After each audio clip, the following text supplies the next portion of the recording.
rural post offices?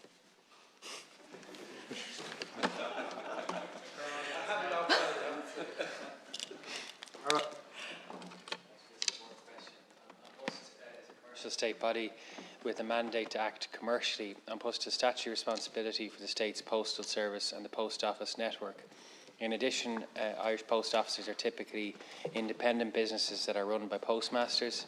Decisions relating to the network, including those in relation to the size, distribution and future of the network, are operational matters for the board and management of the company. The Government is committed to a sustainable An Post and post office network as a key component of the economic and social infrastructure throughout Ireland. The company fully understands the Government position, and a sustainable, viable and customer-focused post office network is a key strategic priority for the company.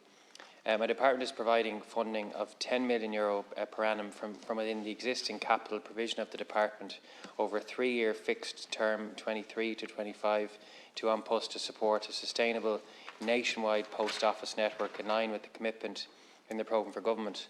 The funding provides time and space for An Post to accelerate the transformation and commercialisation of the network to ensure a relevant and commercially viable network delivering more services to citizens and small businesses.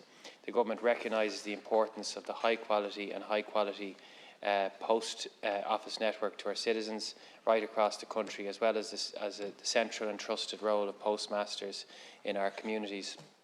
An Post, including through the post office network, provides important services to its customers and is contracted to provide key government services to citizens. An Post will continue to actively seek new business and to explore opportunities to develop new or enhanced product lines for the network. Good morning, Minister.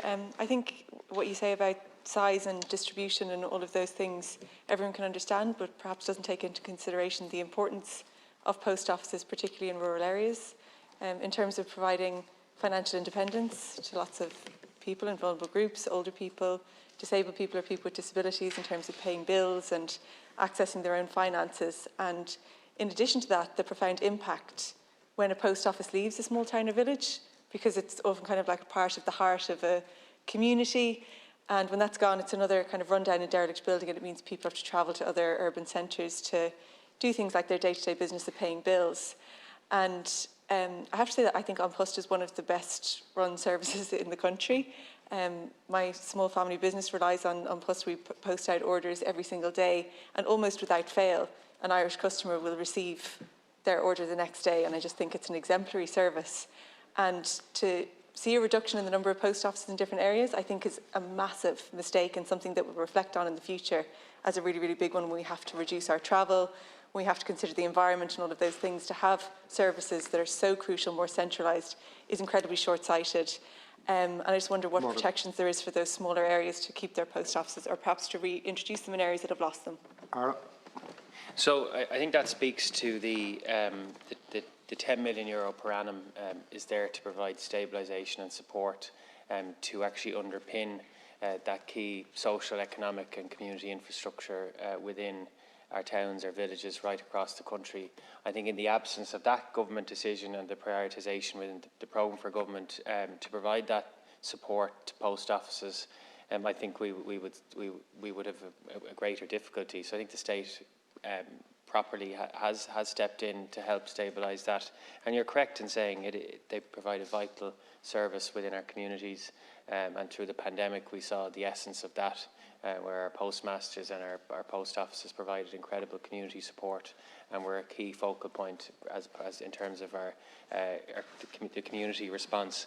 And just more generally, the funding agreed, as I said, is a 3-year programme, €10 million over 3 years. And we also are ambitious to help An Post broaden the number of services that are available so that we can enhance viability. And they also have a plan around the overall transformation and commercialisation of the network so that it's commercially viable, and that we support services for citizens and small businesses in towns and villages right across the country. But I think we share the objective from what you've said. Dr. Kearns.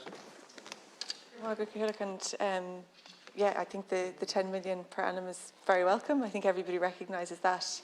I suppose my final question is just, does the Minister recognise that that's too little too late for the ones that have closed? And I wonder, obviously it's harder to reopen something after it's closed, but is there any view that they were a vital part of a community that should never have gone? And is there a view from the Minister that they should be kind of an ambition to reopen those post offices in areas where people don't have them anymore, and the impact of that is still being felt, particularly by older people in rural areas, and by disabled people or people with disabilities who can't as easily access other towns and villages, particularly in the absence of any kind of suitable public transport for many disabled people. And a supplementary. So thank you both. And I said the €10 million per year will provide a difference for those that perhaps were thinking of exiting as independent postmasters. I think providing that stabilisation will enhance the network.